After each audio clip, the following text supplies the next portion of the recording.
కాకినాడ జిల్లా ఏలేశ్వరం మండలం సిరిపురంలో రేషన్ షాపుల ద్వారా నిత్యావసర సరుకులను పంపిణీ పునః ప్రారంభం కార్యక్రమాల్లో పాల్గొన్న ఎమ్మెల్యే వరపుల సత్యప్రభ. ఎమ్మెల్యే సత్యప్రభ మాట్లాడుతూ కూటమి ప్రభుత్వం వల్ల ప్రజలు ఎంతగానో అభివృద్ధి చెందుతున్నారని, నెలకు 15 రోజుల పాటు నిత్యావసర సరుకులు షాపుల ద్వారా ఇవ్వడం జరుగుతుందని, దీనివల్ల ప్రజలకు మేలు కలుగుతుందని ఆమె తెలిపారు.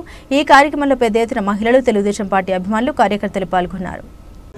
మరి ఈరోజు రేషన్ దుకాణాల్లోనే రేషన్ సరుకులు ఇవ్వాలని మన కూటమి ప్రభుత్వం నిర్ణయం తీసుకోవడం, ఈరోజు వారి ఆదేశం ప్రకారం ఈరోజు మా నియోజకవర్గంలో కూడా రేషన్ షాపుల్లో రేషన్ దుకాణాల్లోనే రేషన్ సరుకులు ఇచ్చేలాగా పునఃప్రారంభించడం జరిగింది.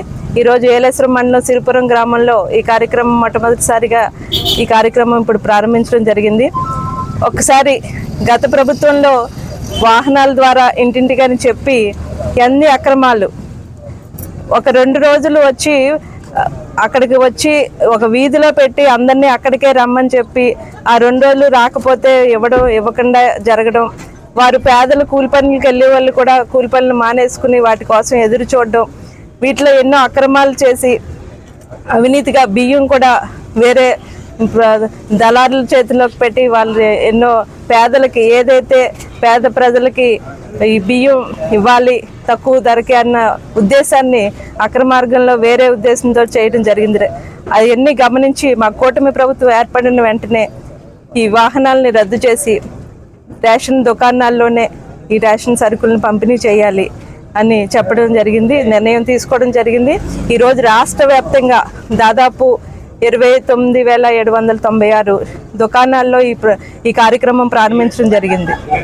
రేషన్ దుకాణాల్లో ఎన్ని రోజులు ఇస్తారండి? 15 రోజులు, 1వ తారీఖు నుంచి 15వ తారీఖు వరకు ఇది ఖచ్చితంగా దానికి ఒక సమయం కూడా నిర్ణయించబడింది. ప్రతి రేషన్ షాపులో దానికి సంబంధించిన వివరాలన్నీ పెట్టడం జరిగింది.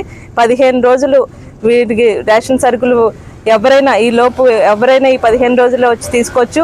ఇంకొక వెసులుబాటు కూడా వారికి దగ్గరలో ఉన్న రేషన్ షాప్కి వెళ్ళి తీసుకునేలా కూడా వెసులుబాటు పెట్టింది. అంతేకాకుండా 60 సంవత్సరాలు దాటిన వృద్ధులకి వారి ఇంటికి వెళ్ళే విధంగా, వికలాంగులకు కూడా వారికి ఇంటికి వెళ్ళి రేషన్ డీలర్లు వాళ్ళకి పట్టుకెళ్ళి ఇచ్చే విధంగా కూడా మా ప్రభుత్వం నిర్ణయం తీసుకోవడం జరిగింది. దీని ద్వారా ప్రతి ఒక్కరికి ఎటువంటి అవినీతి జరగకుండా ప్రతి ఒక్కరికి ఇవన్నీ కూడా ప్రతి నెల రేషన్ సరుకులు అందేలాగా ఖచ్చితంగా జరుగుతాయి.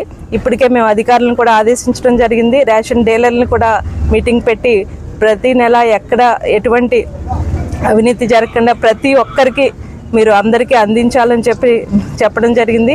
వీటిని అధికారులు కూడా ప్రతి నెల దీని మీద పర్యవేక్షించి అందరికీ అందుతుందా లేదా అని కూడా తీసుకోమని చెప్పడం జరిగింది.